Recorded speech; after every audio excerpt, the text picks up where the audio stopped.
पात बनवणार आहोत। हे कांद्याची पात आहे, मी धुवून चिरून घेतली आहे अशा पद्धतीने। आणि त्याच पद्धतीने मी मुगाची डाळ भिजू घातली होती, 15 मिनिट झाले। मुगाच्या डाळीच्या ऐवजी चण्याची डाळ पण घालू शकता, त्याच्याऐवजी शेंगाचा कूट पण घालू शकता। मी तेल घेतलं आहे, मी मिरच्या चवीप्रमाणे म्हणजे तिखट किती लागेल एवढं घेतलं ना, मी 4 घेतले, 2 जरी घेतलं तरी चालेल। बारीक टमाटा कापून घेतलाय आणि कोथिंबीर चिरून घेतलेली आहे। कांद्याचा पातीचाच कांदा होता, तो मी बारीक चिरून घेतलाय। थोडीशी हळद घेतली, चवीप्रमाणे मीठ घेतलंय। लसूण मी 4-5 पाकळ्या घेतल्यात, तर ठेसून घेतल्यात। आपण प्रोसेस पाहणार आहोत। आपली कढई तापली आहे, आपण तेल टाकून घेतो। 1 चमचाभर असं मी तेल टाकून घेतलंय।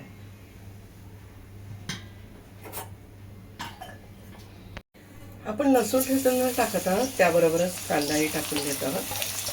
पातीचाच कांदा आहे, बारीक चिरला ना छान लागतो।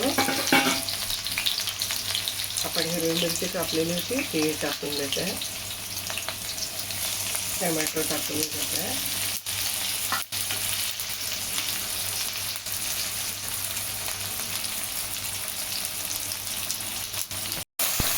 आपण टोमॅटो कांदा हे सगळं 2 मिनिटावर म्हणजे परतून घेऊया। जरासा नमल्या लालसर वगैरे कांदा झाला आपण हळद टाकून घेणार आहोत। त्याबरोबरच कोथिंबीर टाकून घेत आहोत। त्याबरोबरच कांद्याची पात आहे आपली, हे टाकून घेणार आहोत।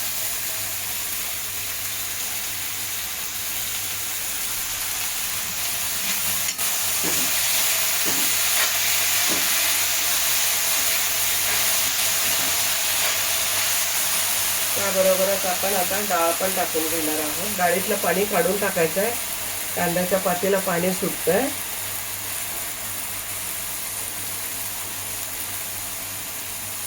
भाजीला पाणी अजिबात न घालता भाजी होते। त्याबरोबर चवीप्रमाणे मीठ घालायचं।